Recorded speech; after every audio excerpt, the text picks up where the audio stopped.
Hora 23. Jornada aún de paro en la ciudad de Cochabamba y en el departamento. Un paro que ha sido contundente de acuerdo a la evolución de los organizadores, pero también de los medios de comunicación. Los motivos de ese paro, ustedes ya lo conocen, la demanda de la abrogación del Código del Sistema Penal, pero también, y como punto importantísimo, el respeto a la voluntad del 21 de febrero del año 2016.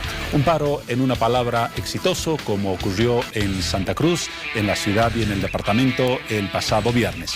Recordamos que en este marco de protesta se ha programado para mañana un paro cívico en el departamento del Beni. Y Beni, como ha ocurrido en Santa Cruz y en Cochabamba principalmente, tratará de seguir esos pasos para expresar una protesta departamental también por los dos temas mencionados. Conoceremos una evaluación de lo que ha sido esta jornada en la ciudad y el departamento de Cochabamba a través de un informe especial que nos llegará en los próximos minutos. Uno de los temas de Hora 23, pero desde luego tenemos más para ofrecerles en este menú informativo. Marlene Ardaya, presidenta de la Aduana Nacional de Bolivia, va a cumplir 8 años en el cargo. Los va a cumplir en este mes, enero del 2018.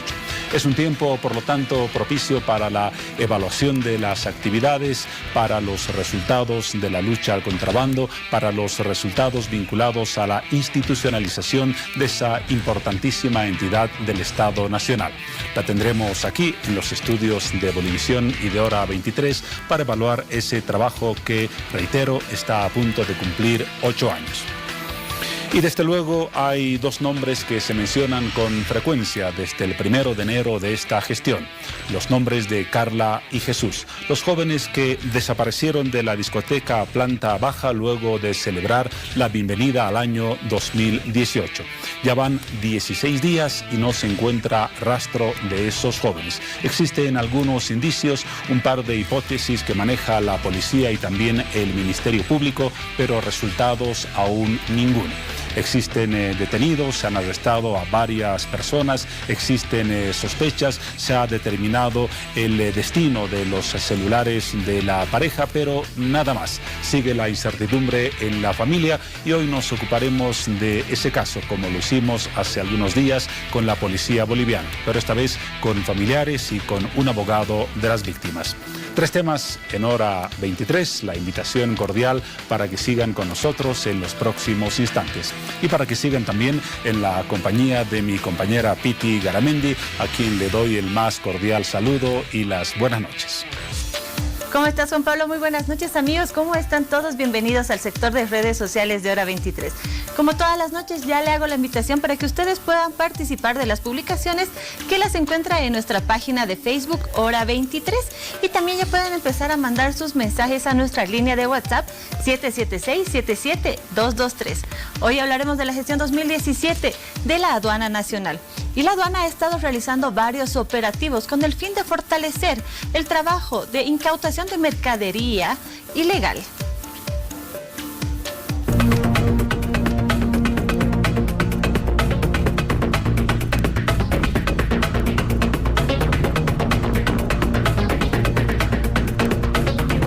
La Aduana Nacional es uno de los organismos más importantes en nuestro país. Su principal función es el control exhaustivo de mercancías en todas las fronteras. En Bolivia, solo por dar un ejemplo, en 2017 el veto al contrabando y la recaudación de tributos dieron lugar a que la Aduana Nacional supere la meta establecida por el Ministerio de Economía y Finanzas Públicas, prevista en 13.624 millones de bolivianos, llegando a embolsar 13.686 millones de bolivianos, lo que también significa 80 millones más a favor del fisco que el año 2016. Asimismo, según un informe, existió en esa gestión una incautación aproximada de más de 564 camiones con productos ilegales. Además, se registraron 64 denuncias en el tema de ropa usada y vehículos indocumentados. Por su parte, la Unidad de Control Aduanero, hasta el 19 de diciembre del 2017, efectuó 8.140 operativos, incautando mercancía valuada en 485 millones de bolivianos, de los cuales en Oruro se incautó 151, en La Paz 111, en Cochabamba 70, en Santa Cruz 67, en Tarija 47 y en Potosí 35. Ante esto, entre enero y diciembre del 2017, Santa Cruz, La Paz y Oruro concentraron el 84% de la recaudación aduanera, es decir, 11.438 millones de bolivianos, de acuerdo con el informe de evaluación de la Aduana Nacional de Bolivia. Asimismo, durante su informe de gestión, la presidenta de la aduana, Marlene Ardaya, explicó que se instalaron 23 escáneres de control para aeropuertos internacionales y fronteras, con el objetivo de coadyuvar con los controles de mercancía y equipajes de viajeros. Por otro lado, debemos recordar que en diciembre del año pasado, un grupo de personas dinamitó una pared del recinto aduanero de la población fronteriza de Tambo Quemado para recuperar un camión incautado y mercadería de contrabando, valuada en $286,000. Luego de algunos días, se logró identificar a 4 de los presuntos agresores al recinto aduanero. Entre los involucrados se encontró una autoridad de una de las poblaciones cercanas. Inmediatamente, la aduana presentó una querella penal ante este hecho ilícito.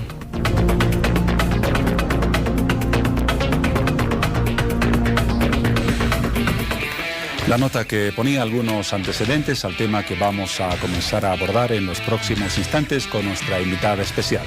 Ya lo destacaba al inicio de Hora 23, se trata de la presidenta ejecutiva de la Aduana Nacional, la licenciada Marlene Ardaya. Presidenta, buenas noches, bienvenida a Hora 23. Muy buenas noches y como siempre para poder absorber algunas preguntas, en fin, estamos al servicio de ustedes. Muchas gracias. Una entrevista que la planificamos pensando un poco, revisando los datos en que el 26 de enero del año 2010 usted llegó a la presidencia de la Aduana Nacional. Se van a cumplir en poquísimos días 8 años de su gestión. No es un tiempo corto. Antes estuvo casi 3 años en servicio de impuestos nacionales y por lo tanto tiene una gestión ya larga en el servicio público. En el caso de la Aduana Nacional, ¿cuál es su valoración de estos 8 años en un balance equilibrado y objetivo, desde luego? De hecho, 8 años significa hacer gestión. Realmente, cuando se hablan de 2, 3 años, es muy difícil hacer gestión. Los proyectos de inversión, el entender qué era aduana, obviamente lleva un periodo.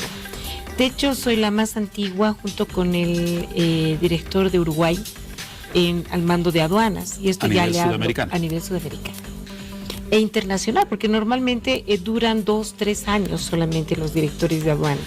Sin embargo, hemos tenido una gestión que ha sido reconocida incluso hacia afuera. Hoy por hoy liderizamos varios grupos, entre ellos estamos con la coordinación con Brasil, de hecho, con el tema del operador económico autorizado, y eso implica compatibilizar procedimientos aduaneros bolivianos con procedimientos aduaneros de Brasil. Yo creo que ya se habla de que ya hemos empezado a caminar más correctamente. De hecho, Uruguay también estamos a punto de firmar estos procedimientos, pero estos operadores confiables, que para nosotros fue uno de los trampolines más importantes a nivel internacional, implican más de 10 empresas en el país. Pero evaluar gestión es reempezar y hacer una reingeniería, yo le llamaría. La experiencia desde ese punto de vista ha sido muy positiva. Primero porque se unifica gente de impuestos con la aduana. El presidente me permite llevar algún equipo de impuestos nacionales con el que ya trabajó en esa entidad. Así es. Entonces, la simbiosis hace que podamos fortalecer algunas debilidades que tenía en ese entonces la aduana nacional, ¿no? Es difícil darse una autocalificación al trabajo que uno ha cumplido, porque corresponderá a factores externos la valoración de lo que se ha hecho en cualquier instancia laboral. ¿Se anima usted a otorgarse una calificación en la escala de 1 a 10 de lo que ha sido su trabajo y el de la gestión de la aduana nacional entre el periodo 2010-2018? Es muy difícil, usted bien lo decía, es muy subjetivo, pero de hecho el trabajo en equipo ha sido fundamental. Antes de empezar la entrevista le decía, puedo irme tranquila porque ya tengo gerentes fuertes, tengo segundos o terceros que pueden asumir una posición de la aduana y que camine esto como ha estado hasta ahora. Esa frase es como para un titular de periódico, puedo irme tranquila, ¿la ratifica? Yo creo que sí, hemos hecho gestión, pero no se olvide que siempre nosotros trabajamos como si fuese el último día en que estamos trabajando. Valió la pena estos 8 años. Es una maestría en comercio exterior. Yo tengo la profesión de ser contador público o auditor financiero, pero de hecho no incidimos mucho en temas de comercio exterior. El aprender ya en la práctica ha sido duro, y si usted me preguntaba cómo se califica, yo creo que la mejor calificación la puede tener el ciudadano a pie. Normalmente yo voy al mercado, voy con mis bolsas como cualquier otra ciudadana, y tengo el apego de la gente, me saluda bien, conversamos, etcétera. De hecho, hay contradicciones entre las redes sociales, muchas veces le dicen verdades o les dicen mentiras, ¿no? Hay cosas muy ofensivas, pero entendemos que esto hemos ido trabajando en el tiempo, la parte más que todo moral y operacional, y tenemos los resultados que hoy tenemos. Vamos a hablar de esos resultados más adelante, pero en esta primera parte quería una aproximación un tanto personal a lo que ha sido su gestión.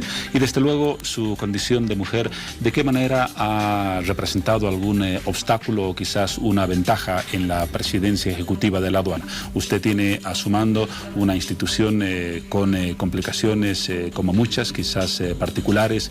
Tiene la misión de coordinar con grupos de la policía, con grupos especializados del ejército. Para una mujer estar al mando de una institución con estas características, ¿ha sido complicado? Ha sido un reto, definitivamente un poco complicado, poco solamente. ¿Por qué? La condición de mujer a usted le permite hacer una mejor condición con hombres fuertes. Estamos hablando del ejército, de la policía. En la medida en que ellos han mantenido un respeto muy especial por el tema de mujer, por el tema de profesional, y adicionalmente yo tengo una ventaja en relación a los otros funcionarios, entiendo, presidentes. Hice la Escuela de Altos Estudios Nacionales, o sea, de hecho he tenido un tiempo trabajando con militares. Tengo una formación y alguna vez me dicen, hemos forjado tu carácter, entre broma. Pero he trabajado con la Fuerza Naval, ¿sí?, en el Registro Internacional Boliviano de Buques, más de 2 años con ellos, y de hecho he ido a la Escuela de Altos Estudios. Allí empecé a trabajar cómo podía entenderme con militares y también con policías. Creo que el sacar la maestría en más que todo en lo que significa toda la parte de seguridad de Estado, ¿sí?, defensa y seguridad, me ha permitido tener ese contacto, esa visión cercana. ¿Ha percibido usted algo de incomodidad en algunas decisiones que emanaban de la presidencia y tenían que ser cumplidas por policías o militares por su condición de mujer? No. Bueno. Cuando uno tiene una coordinación con ellos y en el marco de respeto, y más que todo se ha circunscrito al carácter que uno tiene, ¿no? O sea, tengo evidentemente un carácter fuerte. ¿Se define como una mujer de carácter fuerte y enérgico? Fuerte, enérgico, porque muchas veces he tenido que lidiar con transportistas y gremiales. Ahí sí es necesario tener muy un carácter necesario, evidentemente se aprende determinados tips cuando usted empieza a encarar procesos de negociación. El tema no es ganar o ganar, el tema es 50-50, 50 y 50. ¿Cómo empiezo a trabajar esos conflictos? Normalmente empezamos con explicar norma, hemos adoptado como equipo una característica, y esa característica básicamente es que cualquier procedimiento que yo salgo de la aduana lo compatibilizo. Le hago conocer, le digo, estas son mis condiciones, ¿te opones o no? Entonces, hemos ido trabajando con sectores de transportes que son los más conflictivos. Hoy por hoy no tenemos problemas con, por ejemplo, gremiales, los de la Oyustus o distintos lugares. ¿Cómo hemos logrado eso? Hablando, tenemos unas mesas que son regionales con cada una de nuestras gerencias, y eso nos ha permitido de alguna manera trabajar. Estas mesas regionales, ¿de qué se componen? Gremiales, transportistas, empresarios privados y otros. Esto nos ha permitido saber qué era lo que necesitaban, cuál era el mayor obstáculo que ellos veían en la aduana. Esto ha hecho que vayamos avanzando, no tratando de agradar, sino tratando de solucionar algunos problemas que evidentemente por la antigüedad de nuestra ley hemos tratado de ser lo más imaginativos que podemos. La ley de aduanas es de 1990. Entonces es necesario empezar a repensar procesos, procedimientos, pero adecuándonos. Ese ha sido un poco el mecanismo que hemos tenido, pero de hecho el recurso humano fundamental en la aduana. ¿Cómo usted revaloriza esos términos? Básicamente los hemos mandado a especializarse. Una tarea muy importante. Le decía, estábamos dando un enfoque y usted ha sido muy certera en definir el carácter de su persona y de la institución. Vayamos a los aspectos de resultados del trabajo de la aduana nacional. Usted nos decía al principio que podría irse tranquila porque tiene un equipo que ha fortalecido una institución. Y se suele observar a casi todas las instituciones del Estado justamente la falta de institucionalización, porque no se tienen con presidentes o máximas autoridades nombradas de acuerdo al procedimiento de la Constitución, porque se habla de influencia política. La aduana nacional puede ser considerada como un modelo de institucionalidad o, como se observa en muchos sectores, es vulnerable a la influencia política y por lo tanto a cierto manejo discrecional en sus decisiones. Le puedo decir honestamente que la aduana nacional es un modelo. Estamos bajo un paraguas que lo dijo el presidente el día de mi posesión, en enero del 2010, y dijo, no politización. Nunca más se va a acotear los cargos de la aduana nacional. Y una prueba clara es que cuando yo ingreso todos eran satélites. O sea, la gerencia regional de Cochabamba contrataba a sus propios empleados dependientes del gerente. Entonces, de pronto había una desconexión. Eso fue lo que ocasionó uno de los mayores problemas. ¿Cuál fue la instrucción del presidente Evo? A mí me lo dijo y yo lo recuerdo. Yo soy muy honesta con esto. Si alguien te pide un cargo, dile que yo te voy a llamar. Creo que ha sido un paraguas muy importante. Nos ha permitido hacer gestión. De hecho, si usted va a ver cómo hacemos nosotros la selección de personal, es absolutamente automatizado, ¿sí? Y ahora estamos avanzando con educación a distancia. ¿Cuál es el sueño? La escuela aduanera. La quisiera tener en Yacuiba. ¿Por qué? Yacuiba es una frontera donde usted tiene todos los regímenes, se aprende mucho.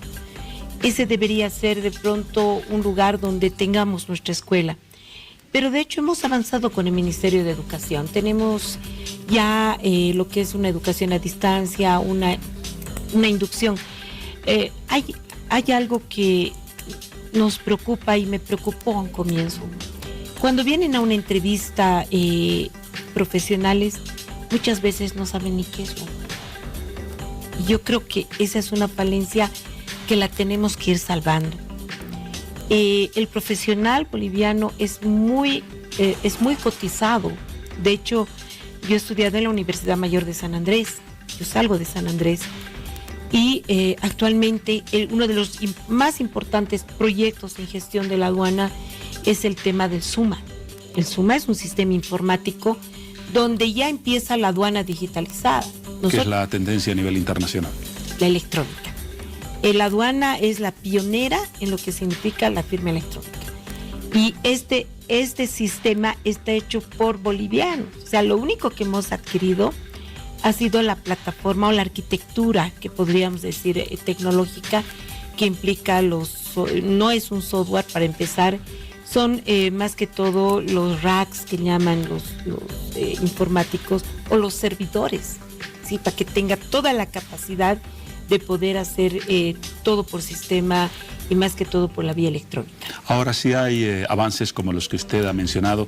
Es inevitable y no se han desterrado los comentarios que asocian a la aduana nacional con la corrupción. En realidad, a la entidad como tal, como a otras, se las suele estigmatizar por muchos problemas que se presentan a lo largo del tiempo. ¿En qué medida se ha reducido la corrupción en la aduana nacional desde los niveles inferiores hasta los máximos de la entidad? Bien. Que desde luego es una preocupación constante en el país. Todas las aduanas del mundo son proclives a esto. Incluso la más, le puedo decir la más avanzada, que es la aduana coreana. De hecho, ¿qué hemos hecho? El primer decreto que se firma, donde se les quita toda la potestad a lo que ellos denominaban vistas, que nunca me gustó. Para mí son técnicos aduaneros. O sea, usted cuando entra con mercancía, el que le va a revisar hace un conteo físico y sale. Evidentemente se dio en algún tiempo, pero mire, en el periodo en que estoy apenas hemos tenido 2 casos y obviamente no ha sido de magnitud. De hecho, yo creo que el mayor aporte que un ejecutivo tiene es conocer el tema de control interno, y es fundamental esto, el manejo de la cosa pública, cómo usted lo hace, cómo cuando usted no va a tener problemas. En el tema de corrupción nosotros hemos avanzado y tenemos una herramienta informática que este año es el desafío poner para que todos puedan observarlo. Es el Pentaho. El Pentaho habla de lo que son canales amarillos, rojos, le habla a usted dónde está su trámite, ya lo hemos hecho con el Mira, ¿sí? Usted entra a un sistema y puede ver en qué lugar está. Este Pentaho lo presentaron en noviembre del año pasado. En noviembre del año pasado. Y tiene el fin, usted lo ha adelantado, de establecer un seguimiento muy preciso de cualquier trámite para la internación de mercadería. Pero es justamente ahí donde surgen algunas denuncias que las conocemos de tiempo en tiempo. Gente que nos dice cuando vamos a hacer una nota que su envío tarda en llegar porque un funcionario le pone peros al asunto y si tal vez es necesario dar algo de dinero puede acelerarse el trámite. Este sistema puede permitir un trámite quirúrgicamente limpio para alguien que realiza una importación. Es totalmente limpio. Es más, estas personas que dicen normalmente no hacen llegar una queja formal. Yo recibo a todo el mundo. O sea, usted me dice quiero tener una entrevista con usted, la concedo, ¿sí? Más aún tratante de estos temas. Pero ¿cómo vamos a avanzar en temas de corrupción o lo que significa esta lucha contra la corrupción? Primero, el anteaño pasado, todos los ejecutivos, empezando de la presidenta de la aduana, están los gerentes, jefes de unidad, nos hemos sometido a un estudio riguroso por parte de la exministra anticorrupción, la doctora Leni Valdivia. Nos revisaron nuestras cuentas, revisaron nuestro patrimonio y no hemos tenido ningún problema.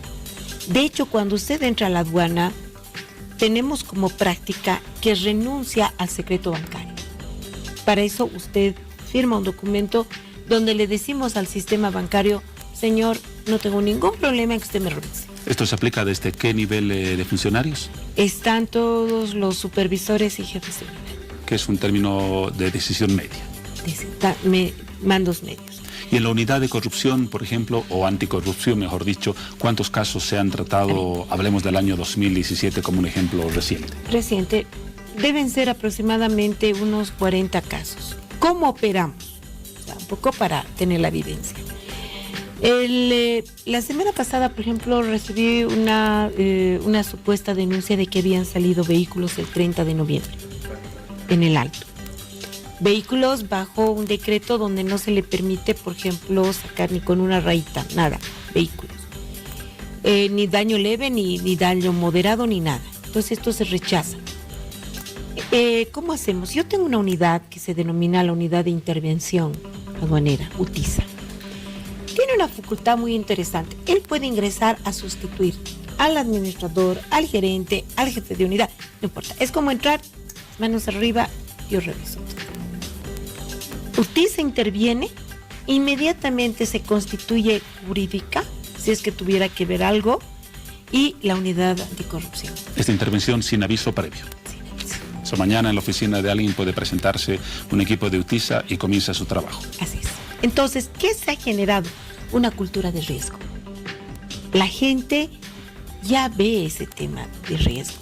Sí he tenido y estoy con el tema de disminución de los trámites, en lo que significa, por ejemplo, que se ha retenido sin previo aviso. Al no tener un previo aviso, usted se va a un sumario, porque me tiene que explicar por qué lo ha detenido. Y se abre el proceso contra el funcionario. ¿Y qué ha sucedido con los casos que mencionaba que llegaron a la unidad anticorrupción? ¿En qué han quedado? ¿Se ha evidenciado la responsabilidad o culpa de qué cantidad de denunciados? Normalmente no se logra evidenciar, sí, porque son denuncias muy genéricas, por un lado, pero no está de más. O sea, lo importante es tener la casa limpia. Siempre lo hemos mantenido. Entonces, estamos con otras tecnologías. Empezamos a pensar en el polígrafo, que mucho lo dijimos, pero nos han planteado algunas demandas de inconstitucionalidad. No se está aplicando todavía, No todavía. Entonces, que fue un proyecto del 2016 o 17, Exacto. creo. No, entonces lo hemos dejado. Creemos que la cultura organizacional tiene que avanzar todavía, ¿no? Y si usted me hablaba de la institucionalización, porque considero que ese es un tema que no debe incidir en gestión, ¿sí? Muchas veces el quedarse interina como yo, son 8 años, a usted le permite tener una mirada distinta. La cultura de ellos y la mía y la que está enraizada en la aduana, esto hoy puede ser su último día. Entonces hay que trabajar, hay que hacer. Y ellos saben que cualquier momento interviene UTISA. Interviene UTISA junto con la unidad de anticorrupción. Hemos hablado del perfil de Marlene Ardaya, hemos hablado de la institucionalidad, hemos hablado de la lucha contra la corrupción. No podemos dejar de hablar de la lucha contra el contrabando. Aún tenemos en el país una presencia importante de contrabando. Tenemos más de 7.000 kilómetros de frontera que desde luego son, me imagino, complicados de controlar. Pero en el periodo 2017 o en el año 2017, ¿en qué proporción, si fuera posible hacer el cálculo, diría usted que se ha reducido el impacto del contrabando en la economía nacional? Bien, el hablar de más de 600 camiones es una cifra récord en un año. Pero uno se pregunta, y hay que ser autocrítico, ¿por qué sigue el contrabando? ¿Qué es lo que vemos todos los días y comentamos? Lo que pasa es que conforme otra serie de artículos. va avanzando la aduana, van avanzando los mecanismos. Es muy difícil. Se han implementado primero los escáneres.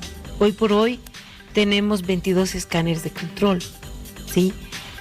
Tenemos en distintos puntos 17 equipos, por ejemplo, de maletas, 3 equipos de control de vehículos y contenedores y 2 equipos de control por los escambotes.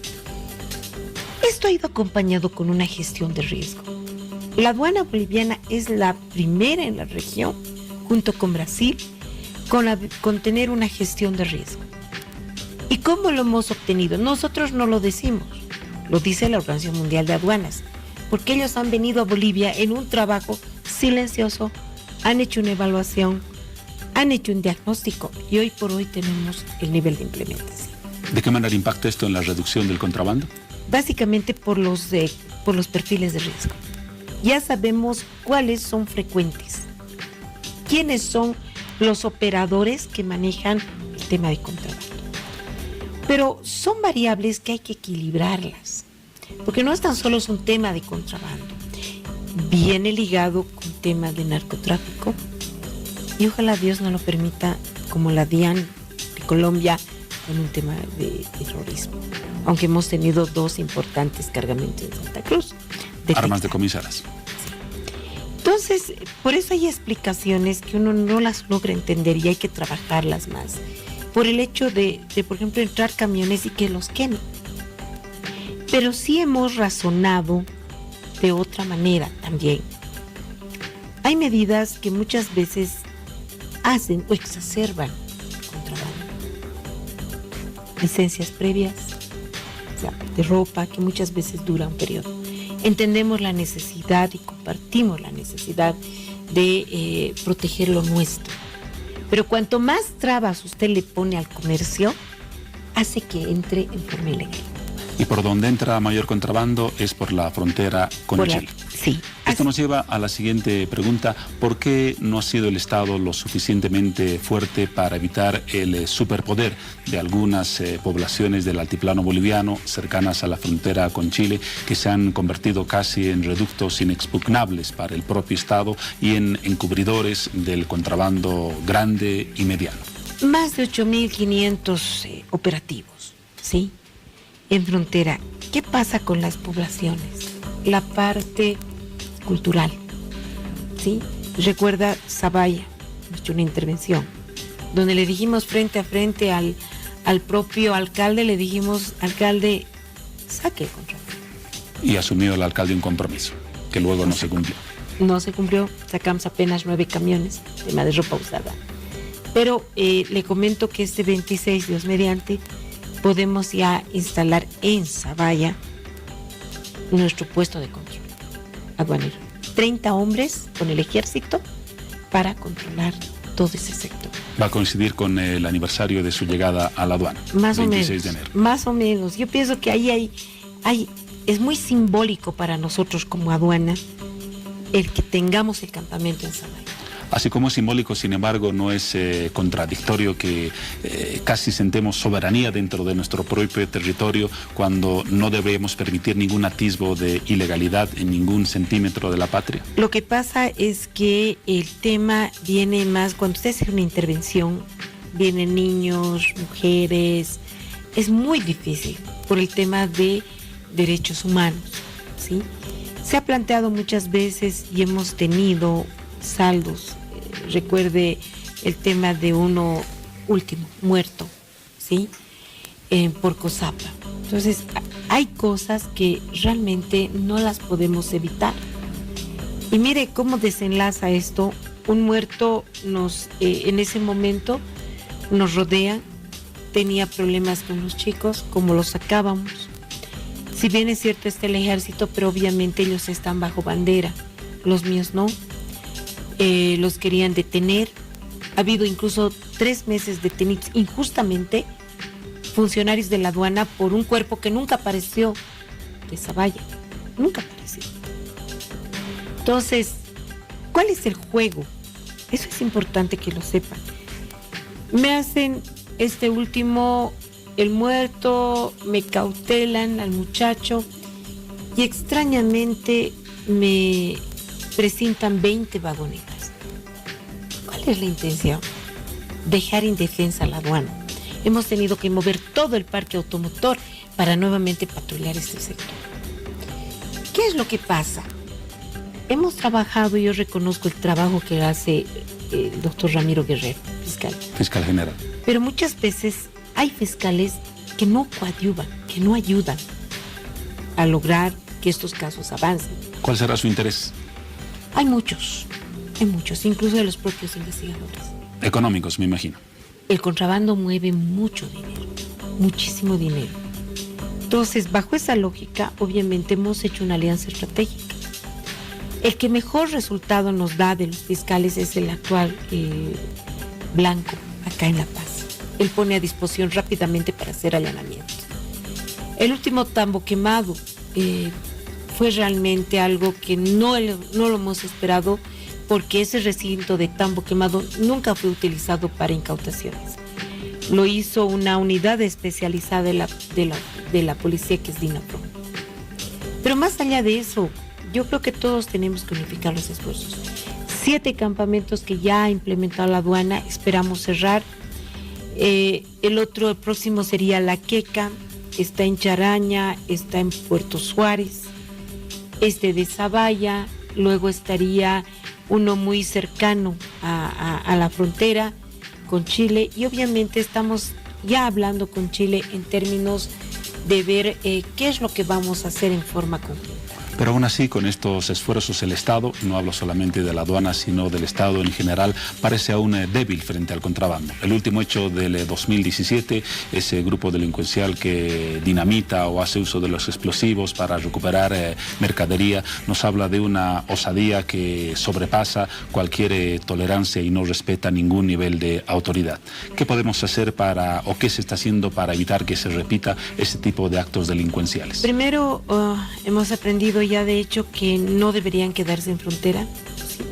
Se va a trasladar a los lugares más cercanos, en este caso podría ser el ejército, pero el tema viene porque le comento que el dueño de la mercancía actualmente está cautelado.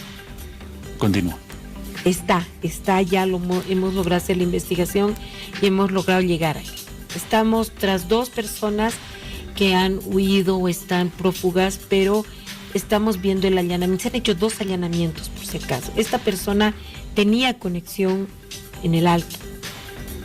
En el Alto pensamos encontrar los equipos, porque lo que más se robaron fueron los equipos de computación, que eran los más fáciles de sacar.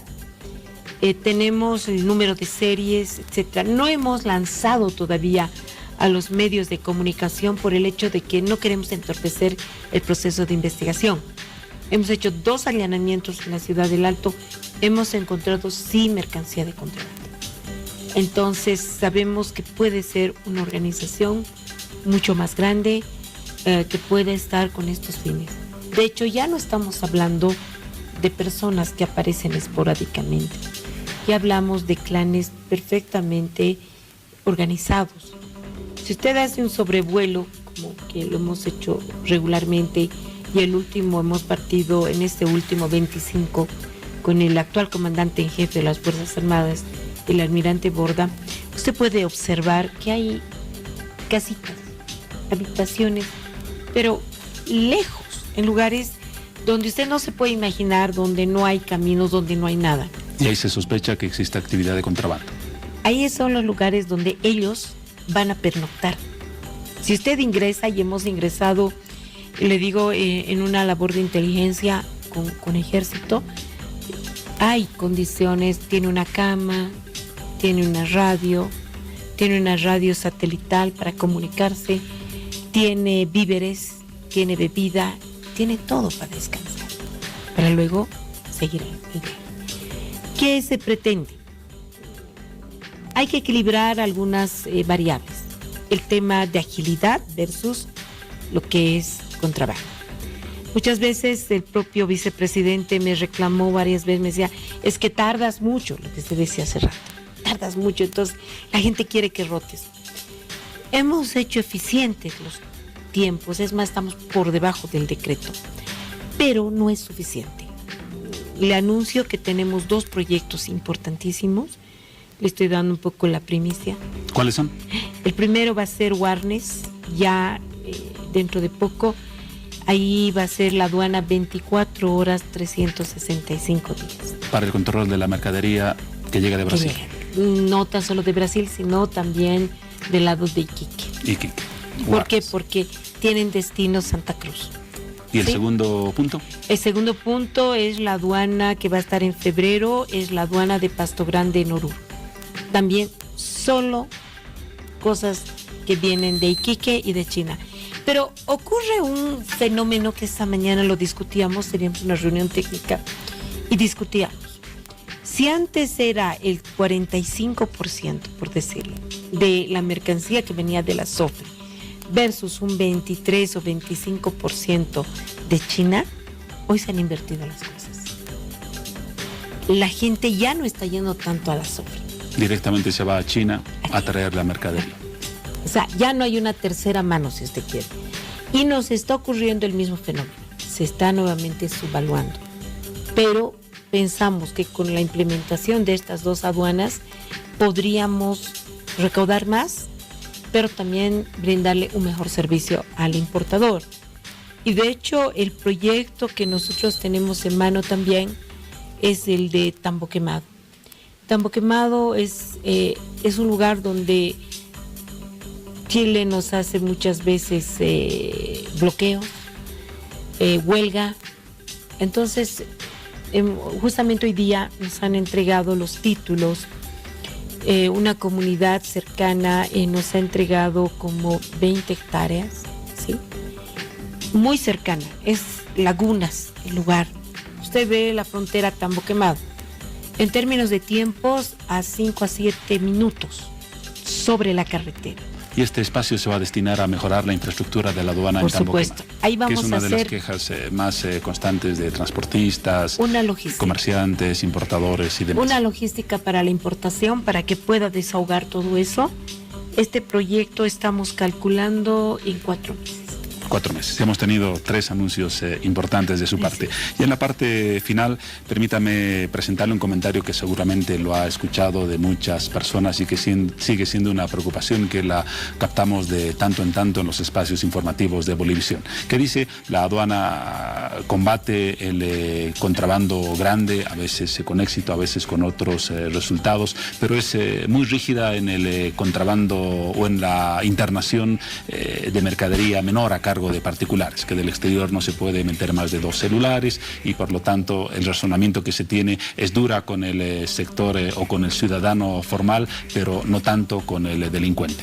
su valoración de esta apreciación, que les reitero es algo constante y periódica en el tiempo. Hemos peleado mucho y ese comentario me suena a comerciantes de los justos. ¿Sí tanto? Sí, tanto así. Aunque hay viajeros, por ejemplo, que van a Estados Unidos, quieren traerse 3 celulares por ahí de regalo para sus 3 hijos, ahí tienen que pagar un costo impositivo y no hay el mismo control en una caja o en un camión con 2.000 celulares en alguna frontera del país. El tema es de valoración. ¿Cuánto cuesta? ¿Cuánto usted esté declarando? Ese es en realidad el mayor problema. Por ejemplo, los de la Justus me dicen, licenciada, que valgan nuestros valores, como que valgan tus valores. Me estás queriendo cobrar un celular que vale $800, me estás diciendo que te han vendido en $200. Aquí está mi factura, sí, pero yo sé que te estás facturando. Yo tengo el dato de Chile, porque tengo intercambio de información. Ese es nuestro eterno discurso. De hecho, hemos trabajado con 4 o 5 ítems, no hemos podido avanzar más. Pero en el tema concreto de aeropuertos hay que recordar que tienen una franquicia de $1,000. Si usted se trae 3, 4 celulares y que no es un viajero frecuente, que pueda usted hasta los $1,000 justificar, pues no hay problema. Es el límite. Luego de ese límite hay que pagar el impuesto correspondiente. ¿Qué corresponde? Si trae, por ejemplo, 4 celulares, de los cuales 1,500 suman todos. El impuesto lo va a pagar sobre los $500. Los 1,000, usted tiene una franquicia. Porque puede ser, como se me dice, para arreglar a sus hijos, no lo sé. Pero ojo que no sea un viajero frecuente. Porque la información nosotros la tenemos cerrando el vuelo. Entonces sabemos quiénes viajan a Miami. Pero hay un fenómeno que se presenta. La economía va avanzando. Pero hay un problema que ellos no reconocen. Utilizan los palos blancos. Mañana lo voy a llevar a usted, pasado lo voy a llevar al otro. Entonces esta gente se va difuminando y cuando usted quiere hacer los procesos de fiscalización, pues no los encuentra. Entonces, ¿qué hacemos? Para las autoridades. Claro, estos que nosotros llamamos primerizos son aquellos a cuales los ajustamos con valores, ¿sí? Que no permitimos que salgan su mercancía, porque no sé si los voy a encontrar, porque dan domicilios falsos. Para finalizar, presidenta de la Aduana Nacional, nos decía al principio que si tuviera que irse, que ojalá no sea el caso, aunque dependerá desde luego de las autoridades del Estado, se iría con la conciencia tranquila o tranquila. Si fuera esa la situación, ¿qué le quedaría de no haber cumplido en caso de que el próximo mes ya no se encuentre en la Aduana Nacional? ¿Cuál sería el alfiler que la apuntaría como un trabajo que no logró culminar? Yo quisiera terminar este tema de las aduanas especializadas. Me gustaría que hay un reto de la aduana boliviana de liderizar el grupo del operador económico autorizado a nivel regional.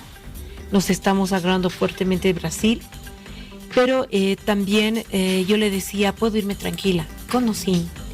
Ya hay un segundo, ya hay alguien que pueda sustituirme con una formación no tan solo como persona, sino también gerencial.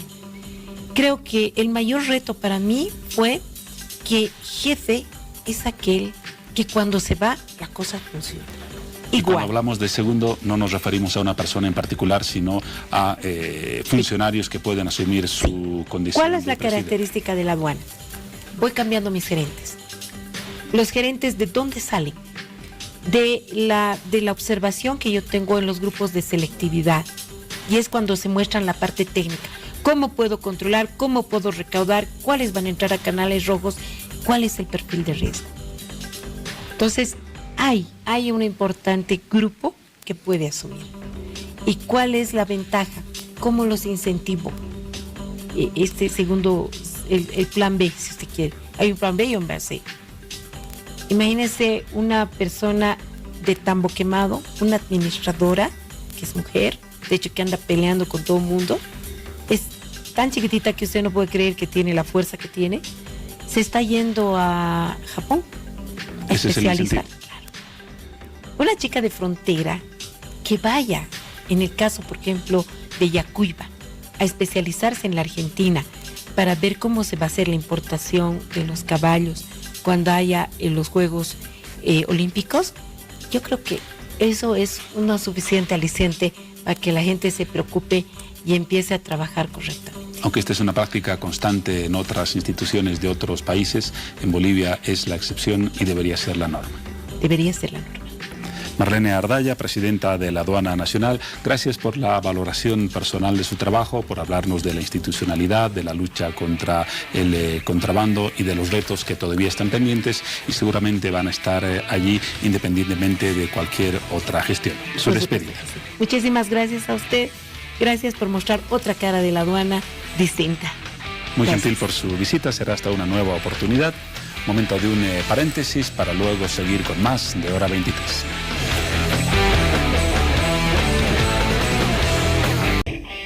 Comenzamos ahora el segundo bloque de Hora 23 con uno de los temas que anunciamos en la presentación de nuestro programa y que tiene que ver con el acontecimiento noticioso quizás más destacado de esta jornada en el campo político y regional.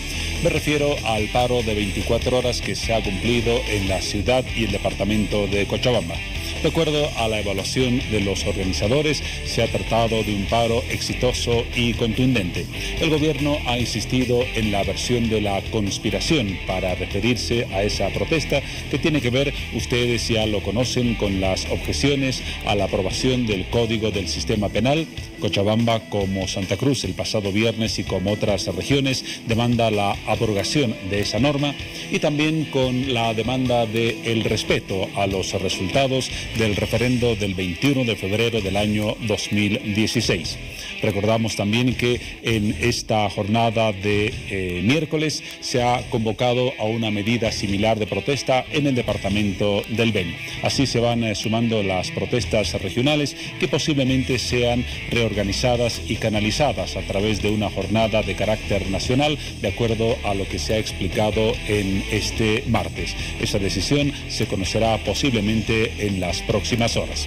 Si esa es la introducción al panorama de lo que sucedió en Cochabamba, vamos a conocer las imágenes de la capital del Valle y el resultado de la convocatoria a esa medida de presión y de protesta. Los bloqueos iniciaron muy temprano en el departamento. Organizaciones y vecinos salieron a las calles para evitar la libre circulación de vehículos en rechazo al nuevo Código del Sistema Penal. Protestar pues por la situación que estamos viviendo, ¿no? Estamos por la abrogación del Código. Más de que nosotros queremos que se abrogue totalmente esa ley, la 205. Los bloqueos se hacían más contundentes a medida que los transportistas estacionaban sus vehículos en las calles y avenidas de la ciudad. Que se derogue ese código penal, ¿no es cierto? Y también que respete la constitución política, nada más. En la terminal de buses, las salidas hacia el interior del país fueron suspendidas. No hay ninguna empresa que esté realizando su servicio, no están trabajando las empresas. Sin embargo, acá la terminal de buses está atendiendo a las personas que se han quedado varadas. Los principales mercados también amanecieron cerrados. ¡Cierre de casetas! ¡Cierre de casetas! En la carretera hacia La Paz los bloqueos eran más contundentes. La intolerancia se notó porque no dejaban pasar ni a las personas que circulaban en bicicletas. Un contingente policial salió del comando para restablecer el libre tránsito. En su intento de desbloquear, gasificó en el kilómetro 11 de la avenida Blanco Galindo, pero no tuvo éxito. Los efectivos policiales llegaron hasta el puente de Parotani, donde luego de una negociación, transportistas pesados levantaron el bloqueo cerca de las 4 de la tarde.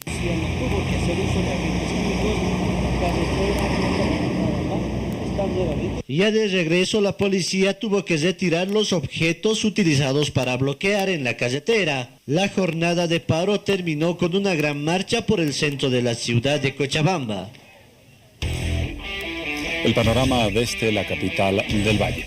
Dejamos ese tema y nos ocupamos en los próximos instantes de otro de los asuntos que anunciamos al inicio de Hora 23. y tiene que ver con dos nombres que ya son conocidos por todos ustedes, Carla y Jesús, la pareja que desapareció el 1 de enero de este año, el año 2018, luego de recibir el Año Nuevo. Desapareció en una discoteca llamada Planta Baja. Las investigaciones se iniciaron poco tiempo después y hasta el momento, ya van 15 días, no tenemos resultados certeros. Sí, algunas pistas que ha proporcionado la policía, algunos arrestados, algunos aprehendidos, pero el resultado final que busca la familia y que busca la sociedad, es decir, la certeza sobre el paradero y la presencia de Carla y Jesús, aún no tiene una certeza o un norte. Nos vamos a ocupar del tema y lo vamos a hacer hablando con el representante legal de la pareja y también con un familiar de cada una de estas personas. En principio doy la bienvenida al doctor Marcelo Ruelas Camacho, abogado penalista que, como lo decía, está llevando el caso a nombre de las dos familias. Buenas noches, bienvenido, doctor. Muchísimas gracias, buenas noches. Y tenemos la representación, lo decía, de familiares de las dos personas que se encuentran desaparecidas. Doy la bienvenida a Gaby Cañizaire Calatayud, hermana de Jesús. Buenas noches y bienvenida, Gaby. Buenas noches y muchas gracias por su invitación, por todo el apoyo que nos están dando en estos canales. Vamos a hablar enseguida del caso y de en qué circunstancias se encuentra. Y también las buenas noches para Marta Bellot Rodríguez. Usted es hermana de Carla Bellot. Muy buenas noches, gracias por la invitación y también gracias también a las personas que nos están escuchando también. Y ustedes tienen el afiche o el cuadro que se ha utilizado en los últimos días dando como desaparecidas a ambas personas. Sí. Muy bien, vamos a hablar, ya lo decía, del caso con varios detalles. Pero antes, Piti Garamendi, a quien vuelvo a saludar en el programa, nos proporciona algunas referencias de lo que es la convocatoria que hacemos a todos ustedes en Hora 23 en cada programa. Porque su opinión es muy importante para nosotros, es por eso que ya le hago la invitación para que pueda participar de la siguiente publicación. Caso pareja desaparecida, Carla y Jesús. La pareja desapareció el primer día de este año tras haber asistido a la discoteca Planta Baja, que funcionaba en el centro de La Paz sin autorización y ya había sido clausurada en 7 oportunidades.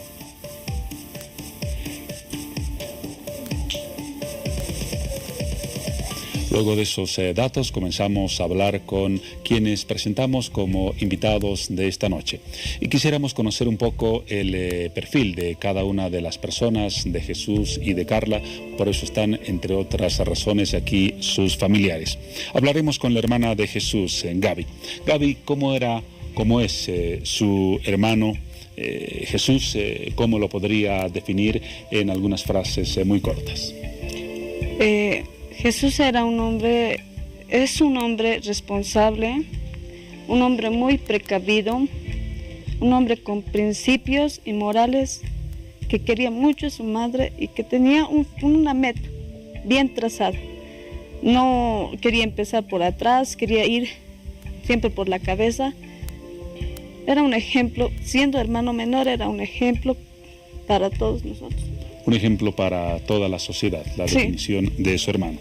Respecto a Carla, Marta, ¿cuál sería el perfil que definiría su carácter, su personalidad?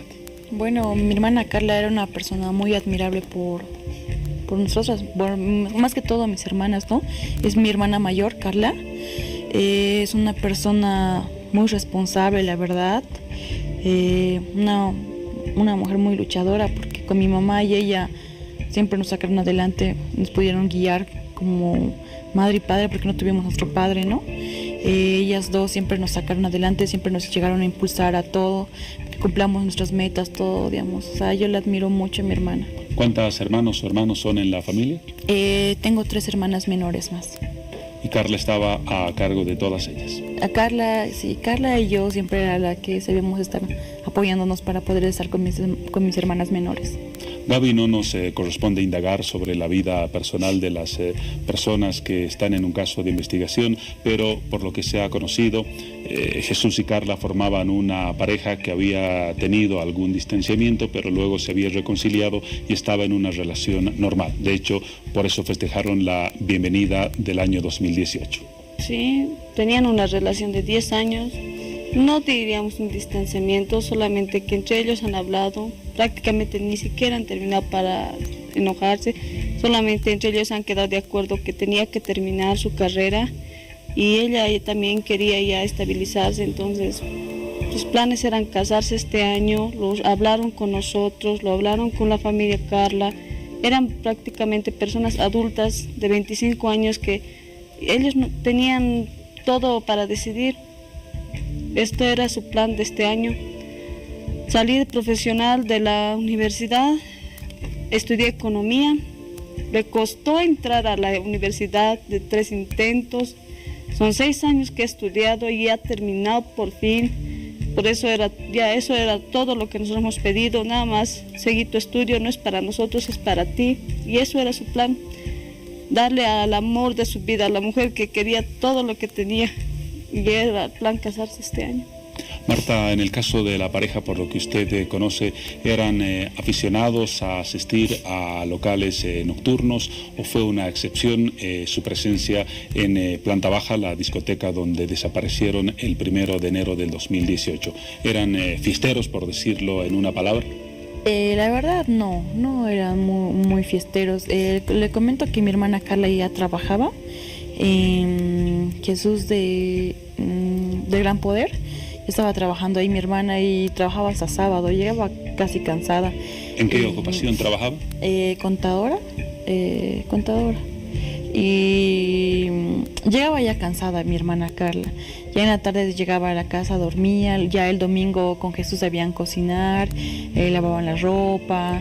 O sea, cuando a veces sus amigos le llamaban y le animaban, sabían ir, digamos, ¿no? Siempre cuando los animen. Pero así por ir, digamos, ellos dos solitos, ir a bailar así, no. Ellos siempre iban con algún amigo. Y entiendo que asistieron a esta discoteca luego de una reunión familiar. Sí, estábamos en mi casa, nosotros compartimos. ¿Fue su casa? Sí, compartimos, siempre nos turnamos, ¿no? Esta vez nos tocó Año Nuevo en mi casa, estuvimos compartiendo y 2 de la mañana llegó mi cuñado Jesús y se querían quedar en la casa, pero Kimberly le estaba llamando a mi hermana, le mandaba mensajes por WhatsApp para poder asistir ahí. ¿Una amiga? Sí, su mejor amiga de promoción de colegio es Kimberly. Y ella le invitó a mi hermana para que puedan ir y mi hermana ya no quería ir tampoco, digamos, pero ya le animó, le llamaron, todo eso y mi hermana dijo ya, entonces vamos. Quedaron entonces en ir y encontrarse ahí. Y así fue como llegaron a planta baja. Sí. De esta forma hemos definido un perfil muy corto de Carla y de Jesús y hemos llegado al punto en el que llegaban el 1 de enero del 2018 a la discoteca planta baja. Los acontecimientos posteriores derivaron en la situación en la que actualmente nos encontramos, la desaparición de esa pareja y desde luego el inicio de las investigaciones, la formulación de las hipótesis probables de la desaparición, la demanda del Ministerio Público y desde luego la participación muy importante del abogado defensor que está en la defensa de la familia o de las dos familias que están involucradas en este tema. Y vamos a hablar con el doctor a quien presenté hace algunos instantes. Pero antes, porque es el momento habitual, nos referimos a las noticias destacadas de las últimas 24 horas. Vamos a lo anunciado, el análisis del abogado de las dos familias, el doctor Marcelo Ruelas, ya lo presentaba hace algunos instantes. Doctor, ¿cuál es la hipótesis que tras 15 días de la desaparición de Jesús y Carla maneja usted como abogado representante de las dos familias? ¿Qué pudo haber sucedido para que se llegue a este punto de la desaparición? La pregunta que nos formulamos todos desde hace más de 2 semanas. Sí, bueno, se ha manejado muchas hipótesis, hay muchas ideas en medio. Lo cierto y evidente es que no tenemos un dato concreto que nos indique qué ha pasado con Jesús y Carla. No tenemos un indicio que nos diga, nos asegure, nos dé una idea por lo menos de saber el paradero de ellos, ¿no? El Ministerio Público con las investigaciones que está dando con algunas personas que sí hacen un nexo con los teléfonos celulares, principalmente un equipo que es netamente personal, ¿no? Y después la división asignada, la división de trata, también hace su trabajo, ¿no? Por eso es que se van dando resultados en este tiempo, desde el miércoles 10, que se van dando resultados con aprehensiones, ¿no? Para ya 4 personas. Hasta el momento, de acuerdo a las investigaciones, tenemos a los teléfonos como únicas pistas seguras de lo que puede haber pasado. En el caso de Carla, se ha hallado su celular en manos de un vendedor en el barrio chino de la ciudad del Alto, y la policía, de acuerdo a lo que ha informado en las últimas horas, está tras la pista de la persona que pudo haber vendido a un vendedor del barrio chino el aparato celular para dar con una pista segura de qué pudo haber sucedido con la pareja. Y en el caso de Jesús, existe el dato de que desde su teléfono celular se hizo una llamada, posiblemente del barrio de... ¿De qué zona? Pampajasi, correcto, que se hizo una llamada del teléfono celular de Jesús, y hasta ahí llegan las certezas. Es un avance algo escaso para 15 días de investigación. Lamentablemente es un avance algo escaso, pero sí es un avance, y es el único nexo que tenemos, ¿no? La relación de las personas con las centrales telefónicas, los teléfonos móviles, los emails, la instalación de chips, la activación de estos chips, la activación de los emails, son el único nexo que tenemos, ¿no? No tenemos declaraciones, no tenemos más indicios, solamente estos aspectos. No han sido útiles hasta el momento las declaraciones que se han recibido o que la policía y el Ministerio Público ha realizado al dueño o propietarios del lugar, a los amigos que asistieron a la fiesta con Carla y Jesús, a los vecinos, a los familiares. Esos indicios no han llevado a algo, porque parecería hasta el momento que llega un momento de la madrugada del 1 de enero y la tierra se traga a Carla y Jesús, lo cual físicamente desde luego no es posible. Sí, así es. Las declaraciones dentro del cuaderno de investigaciones son casi uniformes, ¿no? No se tiene más datos desde que aproximadamente a las 6 de la mañana pierden contacto con ellos, sale un grupo, aparentemente ellos se quedarían en la discoteca y nada de ellos, ¿no? Las declaraciones de quienes están involucrados en el negocio tampoco nos dan un indicio concreto, exacto.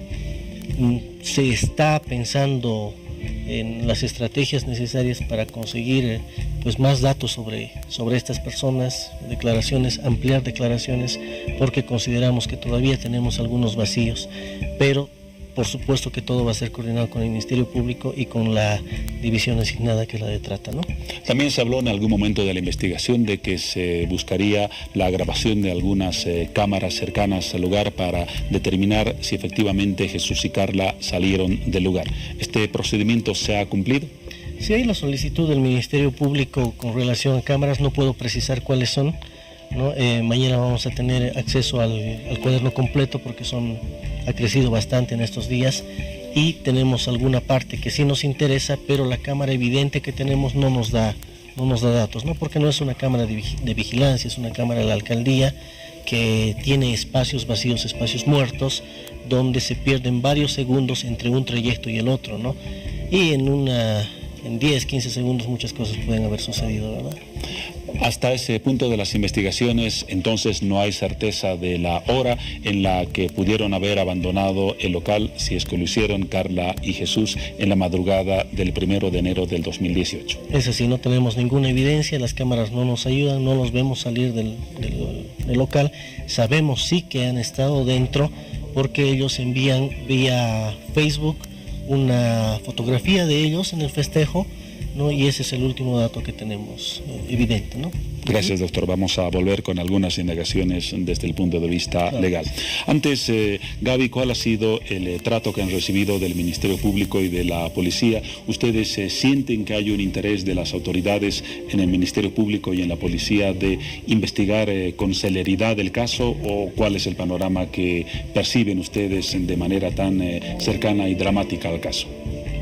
Yo estoy, por lo que ya nosotros sentimos, estamos recibiendo mucha colaboración, y yo lo veo, estoy palpando que están trabajando, que se están esforzando mucho, que están agarrando detenidos, pero lo que yo pidiera es que quiero ver a mi hermano, quisiera que los encuentren, eso es lo que quiero. no tanto con los detenidos. Y desde un principio, desde el día 1 he dicho, solo quiero a mi hermano, quiero verlo, como sea, quiero verlo, porque es una agonía. Vivimos todos los días como muertos, ya no hay caso esta vida, solo quiero verlo a mi hermano. Pido que por favor las autoridades, por favor, quiero ver a mi hermano, más que todo es eso. Sé que están trabajando, lo sé, yo los agradezco, sé que ustedes, pero no dejaremos que esto se quede aquí. Buscaremos resultados y buscaremos algo que nos diga como país, como departamento, que los hemos ganado, que no han podido con nosotros, que no sea un caso más, que no sea esto al olvido. Porque me imagino, como sucede en este tipo de casos, que cuando una persona está desaparecida, un día aparece un tiempo interminable de más de 24 horas. Sí, es así, es todos los días levantarnos, esperar que mañana aparezca. Ya no hay desayuno, ya no hay comida, nos estamos debilitando, hay veces sentimos que nosotros mismos estamos muriéndonos en vida. Mi mamá está mal, las hermanas igual, estamos todos los días pensando qué pasará esto o el otro. No sé ya más que pensar, estamos pidiendo a toda la población. Yo sé que todo La Paz, todos los departamentos están viendo esto, ha llegado hasta Tarija, ha llegado hasta Oruro, Cochabamba, nos están llamando. Solo nos están pidiendo que oremos, que recemos, que van a aparecer. Pero pido a aquellas personas, cualquier dato, cualquier sospecha. Es importante. Es importante para cualquier cosita, para que los policías, con una pista podamos llegar a muchas cosas. No quedarnos en el anonimato, callados, con las sospechas de que algo están haciendo y no decir por miedo. Todo se puede solucionar en silencio. Pero es importante lo que usted menciona y desde luego la familia debe mantener la fortaleza para proseguir la búsqueda, que ojalá sea exitosa. Marta, ¿en qué ha cambiado la rutina de sus vidas en la familia tras la desaparición de la pareja y particularmente en el caso suyo de su familia? Bueno, no, para nosotros fue, la verdad, un golpe muy duro, fue algo muy fatal. También para mi mamá, más que todo, que ahorita se encuentra mal de salud. Ella, o sea, es como si ella le hubiera congelado el tiempo ahí.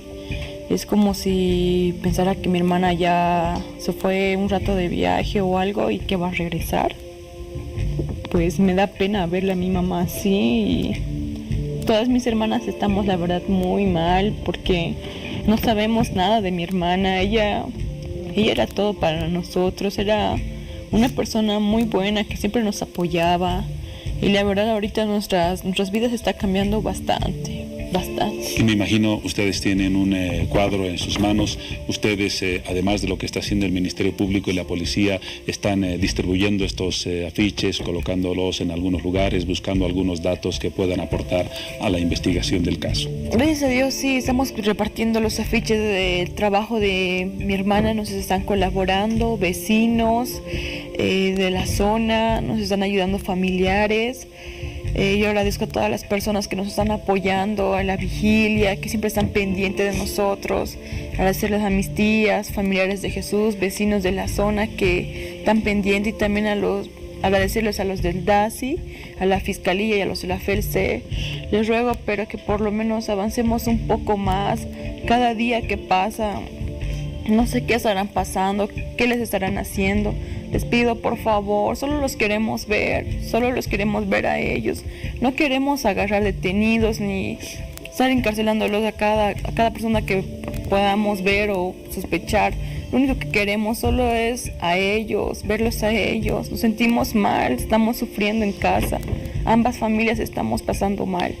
Doctor Ruelas, las dos personas no desaparecieron en medio del desierto, en medio del altiplano, en un lugar desolado, en un confín del Salar de Uyuni, desaparecieron en el mismísimo centro de la ciudad de La Paz. ¿Por qué hasta ahora no tenemos posibilidades, con todo lo que se ha dicho, con las investigaciones de la policía, el Ministerio Público, de tener algunas pistas más esperanzadoras del caso? Sí, es evidente, estamos en pleno centro de La Paz, a pocas cuadras de la Plaza Murillo. Es un lugar altamente transitado, hay comercio por todas las calles. No tenemos los indicios necesarios porque lamentablemente las cámaras de seguridad que deberían estar ahí en el negocio, en la discoteca, no funcionan, no funcionan, no tenemos cámaras accesorias, entonces eso nos ha perjudicado muchísimo. Pese a que el municipio, la alcaldía emite una disposición hace bastantes años de que cualquier negocio nocturno pues tenga cámaras de vigilancia, no se cumple la disposición, no están las cámaras y aparte que la discoteca tenía pues una suspensión de meses anteriores, ¿verdad? Y en 7 oportunidades había sido clausurada en el año 2017. Pero definitivamente nadie vio a la pareja salir del local, tomar una movilidad. ¿No hay una pista clara en ese sentido? Dentro de las declaraciones oficiales cursantes dentro del cuaderno de investigaciones no tenemos dato alguno, ¿no? Por eso es que estamos pidiendo a la sociedad que aporten. Alguien ha debido ver algo y un indicio es suficiente para nosotros para que la Fiscalía, la Fuerza Especial de Lucha contra el Crimen en la División de Trata pues hagan la investigación necesaria. Es precisamente en ese sentido, y bien lo dice Marta, que no queremos tener un sinnúmero de detenidos en el penal, aprehendidos, arrestados, investigados. No nos interesa eso, ¿sí? Lo que nos interesa es dar con el paradero de Carla y Jesús. Sí, como consecuencia de las investigaciones hay personas aprendidas, pues es una consecuencia, ¿no?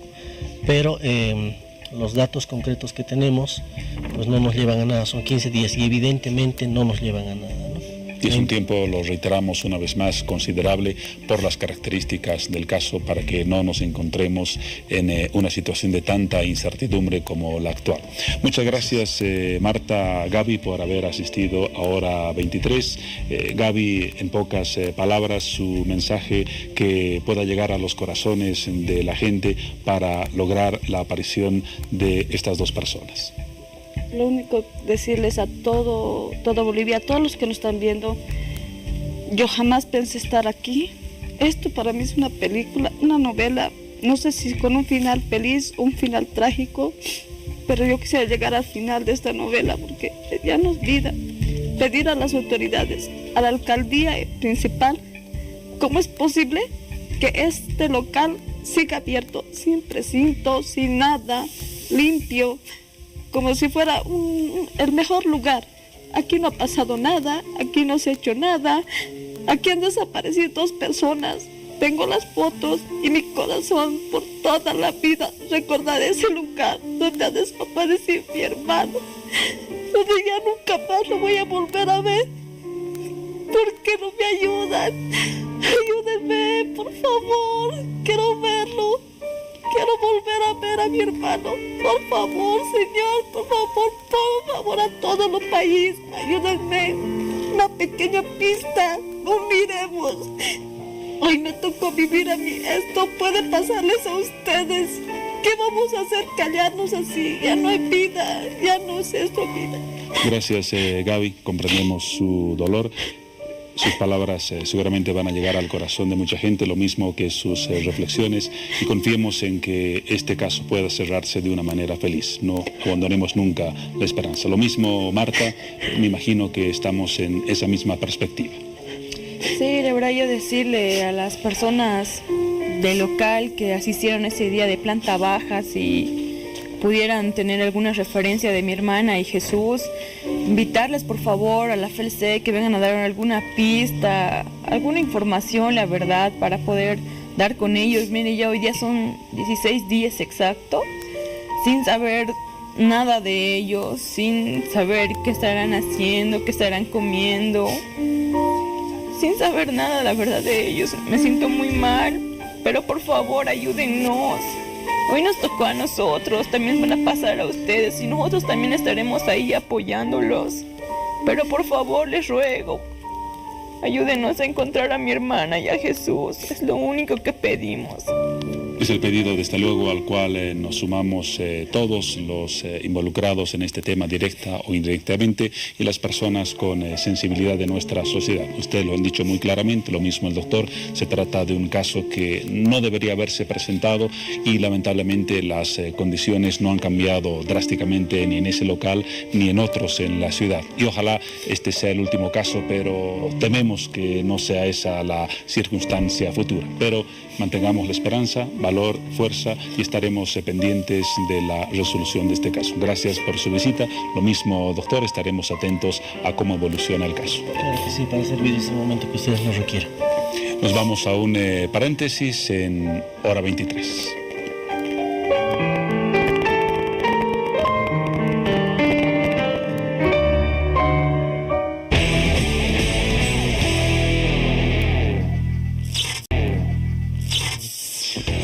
En un nuevo sector de Hora 23 nos ocupamos del tema que ha concentrado la preocupación y la atención de gran parte del país en las últimas semanas, las repercusiones a propósito de la aprobación del Código del Sistema Penal.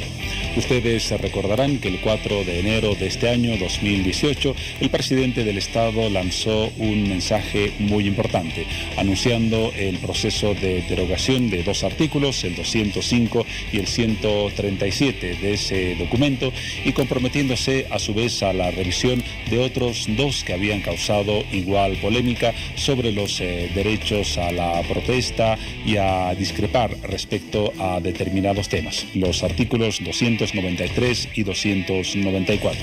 Nos vamos a ocupar justamente de estos dos artículos, algunos antecedentes del tema en esta nota.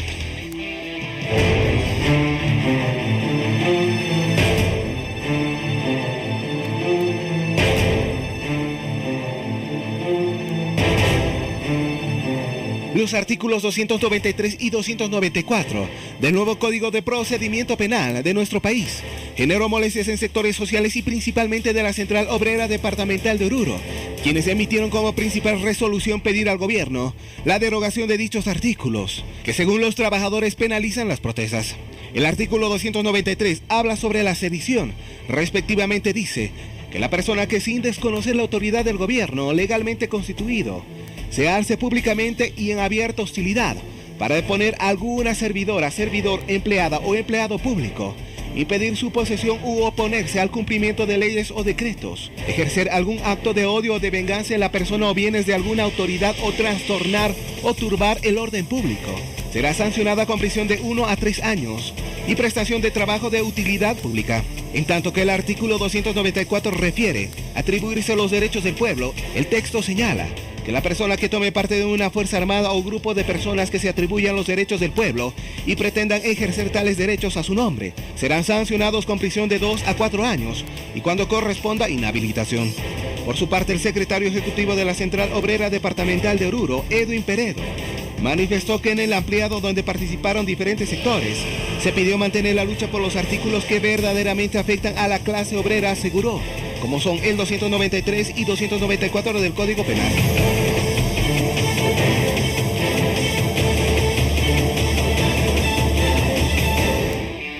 En esa nota conocíamos el texto que generó la polémica, el texto de los dos artículos, el 293 y el 394. Estamos para hablar de ese tema con Víctor Luna Reinaga, viceministro de Trabajo y Previsión Social. Viceministro, bienvenido a Hora 23. Muy buenas noches y gracias por la invitación y también darme la oportunidad de poderme dirigir a los trabajadores. Hablábamos y mencionábamos en la nota el contenido del artículo 293. La observación general que ha surgido o la observación de muchos sectores apunta a decir que el texto es tan ambiguo que podría penalizar casi cualquier acto de protesta en nuestro país. ¿Coincide con este análisis? ¿Qué nos queda por delante? Yo creo que esto ha sido una mala interpretación. Yo creo que no es de los trabajadores, sino de algunos malos abogados que realmente han ido distorsionando esta verdad. Porque si podemos dar una lectura a lo que realmente dice el Código Banzer, podemos decir el actual código que todavía está vigente. En el artículo 123 habla sobre sedición. Serán sancionados con reclusión de 1 a 3 años los que que sin desconocer la autoridad de gobierno legalmente constituido se alzaren públicamente y en abierta hostilidad para deponer a algún funcionario o empleado público, impedir su posesión u oponerse al cumplimiento de leyes, decretos o resoluciones judiciales o administrativas, ejercer algún acto de odio o venganza en la persona o bienes de alguna autoridad o de particulares, o trastornar o turbar de cualquier otro modo el orden público.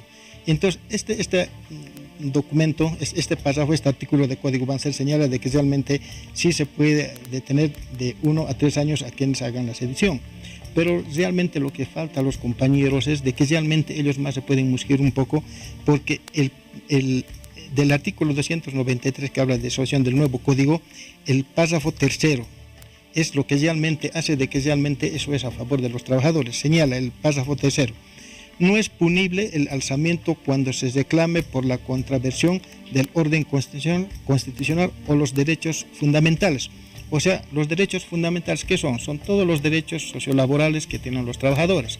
Tienen derechos a la movilización, tienen derecho a la huelga, tienen derecho a pedir un incremento salarial, toda esa situación. Entonces, el párrafo tercero hace de que realmente que toda esta situación hace de que realmente no hay ninguna sanción, no hay ninguna penalidad, porque realmente la sedición es una parte que realmente se ha dado lectura en la primera parte, en el primer párrafo, y en el tercero es donde realmente pone más claro de que realmente este artículo no estaría en contra de los trabajadores. Ahora, de todas maneras, el gobierno ha aceptado su revisión. Entonces, algo quizás no estaba del todo coherente en esa norma.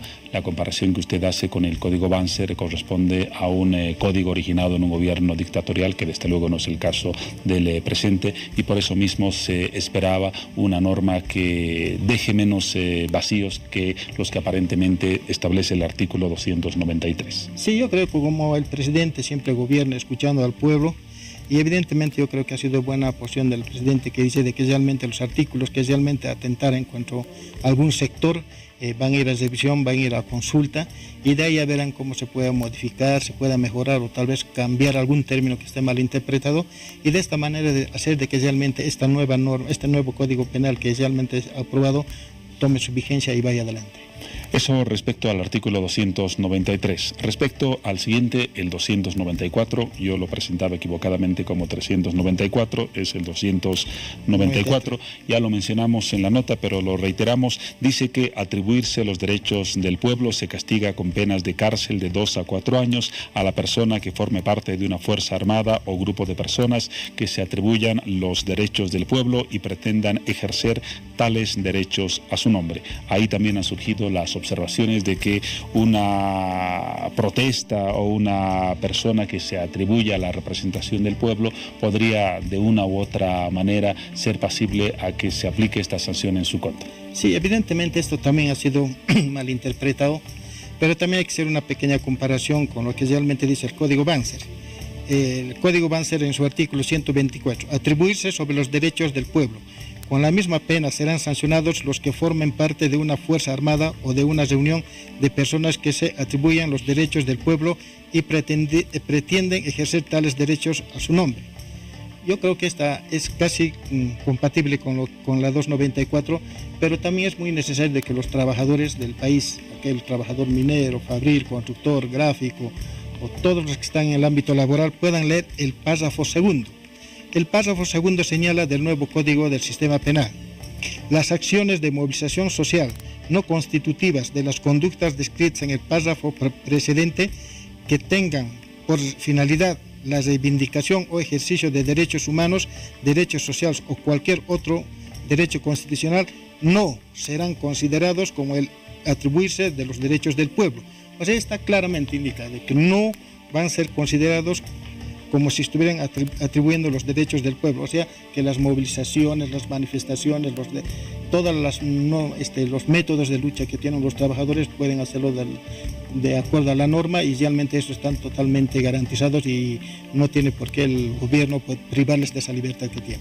Ahora, viceministro, por el propio compromiso y anuncio del presidente del Estado el 4 de enero del 2018, me imagino que estos dos artículos serán de los primeros en ser revisados. ¿Cuál va a ser el procedimiento que se va a aplicar para, insisto, revisarlos y posiblemente determinar una nueva redacción? Sí, yo creo que ya el presidente, y en especial por la instructiva que ha dado el presidente, y ya el día de hoy se ha visto que el presidente de la Cámara de Diputados y la Cámara de Senadores se han reunido ya en la mañana con los compañeros cooperativistas y en la tarde lo han hecho con los trabajadores fabriles, justamente para hablar de estos temas que realmente son puntos que atigen a esos sectores. Entonces estamos viendo la situación, cómo a partir de estas reuniones que tienen con los sectores, hacer un cronograma de cómo más o menos se pasa una reunión de socialización y poder bajar a todas las organizaciones, que es muy necesario que conozcan todos los trabajadores de estos puntos, de estos artículos que a veces parece que muchos lo han indicado que realmente son contrarios a sus intereses.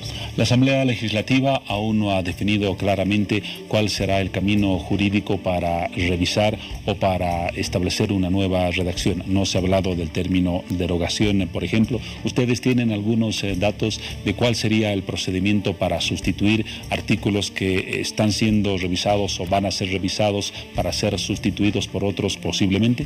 No, todavía yo creo que esto va a salir de acuerdo a todas las a todos los que van a ir a los sectores a socializar, y como ha indicado el presidente de que esto va a tener una cumbre, yo creo que en la cumbre van a definir el método de cómo más o menos va a ir y qué forma van a tener estos artículos que realmente algunos que hacen daño a algunos sectores. En el área de competencia del Ministerio de Trabajo, solamente son estos dos artículos, el 293 y el 294, los que de alguna manera tienen que ver con su tuición y sus funciones, o hay algunos otros que han sido observados y posiblemente forman parte del debate general que ha anunciado la Asamblea Legislativa y el propio órgano ejecutivo. No, solamente son esos dos artículos, el 293 y el 294, y uno solamente para poner en consideración el tema del 198 de sabotaje, que realmente el código va a ser totalmente prohibía las movilizaciones, prohibía las huelgas, pero el presidente Evo Morales, mediante un decreto ley que saca el 2012, hace de que realmente quede exento de responsabilidad penal la dirigencia y el dirigente sindical o trabajador que dentro de un conflicto laboral y en el ejercicio de su derecho a la huelga ingrese pacíficamente a establecimientos industriales, agrícolas o mineras en defensa de los intereses laborales o conquistas sociales. O sea, el presidente Evo Morales, antes de que realmente saliera este nuevo Código Penal, ya iba flexibilizando algunas normas como es el Código Banzer, que realmente en este tema del sabotaje sí penalizaba, que daba una libertad, que detenía de 1 a 8 años. O sea, con esta norma ha hecho el presidente Evo Morales de que podría bajar, y hoy en día los compañeros ya pueden libremente hacer sus peticiones. Como un ejemplo yo le podría dar muy corto: si en una empresa cualquiera el empleador no cancela su sueldo por un mes, en el segundo mes insisten los trabajadores, si no, ellos pueden tomar cualquier medida, de hecho, y mediante esta norma eso es pacífico y es admitible. No es una sanción, no lo van a penalizar, no lo van a tener al dirigente ni a los trabajadores, sino es una norma que realmente ellos lo toman como su fuerza de petición para que el empleador pueda cumplir. O sea, esto también está permitido. Una situación de hecho como la que usted describe, por ejemplo, ¿qué acción implicaría? La acción sería de que realmente hacer de que realmente el empleador no cumpla, sino antes de que realmente llegasen a este extremo, el empleador tendría que cumplir a la petición que tienen los trabajadores. Aunque allí quizás surja un nuevo frente de conflicto, el sector empresarial que demande ciertas garantías, porque pueden registrarse casos en los que por alguna circunstancia de dificultad económica no se cumple con una obligación con los trabajadores, y pasar por esa circunstancia, ojalá pasajera, a acciones de hecho de los trabajadores podría interpretarse como una agresión también a una inversión y a un sector privado. Claro, pero aquí viene también la manera de poder dialogar con la parte laboral, ¿no? Si es que hay estas dificultades que tiene el empleador por algunas, tal vez de alguna venta o algo que le pueda faltar y poder cancelar los salarios, yo creo que tampoco los trabajadores son tan cerrados en decir que tienen que tomar la medida. Si hay posibilidades de poder negociar, de poder hablar, yo creo que los trabajadores pueden entender y por lo menos no tomar la medida, pero hacer por lo menos de que en un tiempo muy corto puedan cumplir las necesidades que tienen los trabajadores.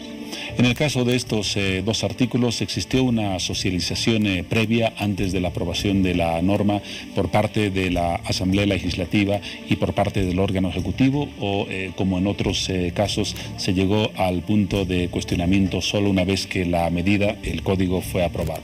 Yo creo que eso fue el error muy mayor del legislativo, de no poder socializar, tanto de la oposición como de los otros diputados, porque en realidad Hoy en día vemos que están en huelga de hambre los diputados de la oposición y uno se pregunta si tenían más de 2 años de poder discutir, ¿por qué no lo hicieron en su debido momento?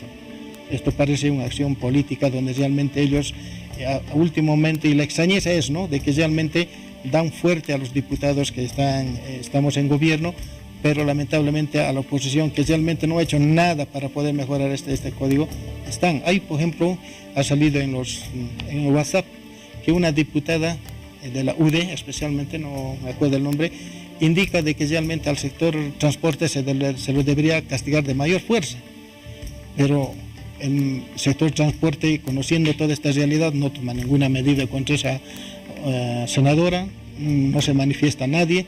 Entonces son cosas que están pasando que pareciera que de un ámbito que realmente que es el del Código Penal que se está queriendo que sea aprobado, se está yendo de algo que ya viene a ser político, y eso está muy peligroso. Una discusión o un análisis insuficiente que también ha sido reconocido por el propio presidente del Estado de manera general para todos los involucrados y para todos los miembros de la Asamblea Legislativa. Y justamente, ¿no?, y yo creo que es un llamado y que es bueno siempre de que ellos también socialicen, y yo creo que está tomando ahora las riendas los dos presidentes de las dos cámaras. Yo creo que va a ir adelante la socialización. En todo caso, viceministro, para concluir, esperamos desde luego que de este proceso o de cualquier otro surja una redacción que genere menos controversia y desde luego aceptación, respeto y acatamiento en todos los sectores que corresponden. Y justamente nosotros esperamos esa situación, justamente es el trabajo y que está haciendo el Ministerio de Trabajo. Ojalá de estas reuniones que tengamos con los sectores podamos llegar a feliz término, y que realmente la necesidad que realmente que haya en este país un nuevo código de sistema penal es muy importante.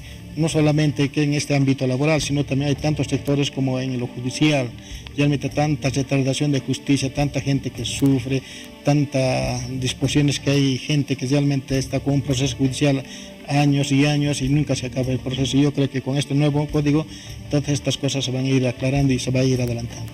En el caso del Ministerio de Trabajo, ¿tienen algún proyecto de texto sustitutivo de los artículos 293 o 294, o se va a esperar la reflexión y el análisis global con todos los involucrados en la temática que atinge a estos artículos? No, lo tenemos ya, lo estamos distribuyendo paulatinamente, estamos yendo socializando también nosotros como Ministerio de Trabajo, pero haciendo solamente realmente la comparación. Y ya vemos en el camino si es que alguno de los artículos va a ser modificado y de esta manera puede salir.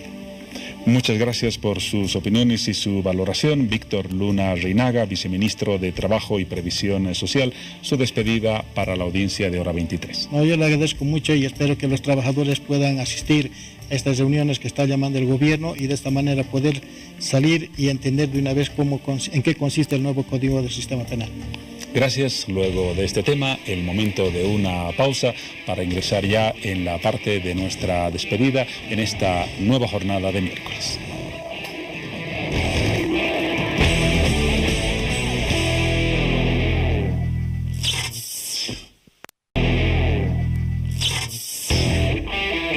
Gracias, amigos, por haber compartido un programa más de Hora 23.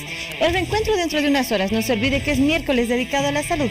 Que tengan un buen descanso. Chao, Juan Pablo. Hasta dentro de algunas horas, Piti, de este miércoles 17 de enero a las 23. Exactamente nuestro reencuentro con la información, el análisis, la entrevista y todo lo que caracteriza a Hora 23.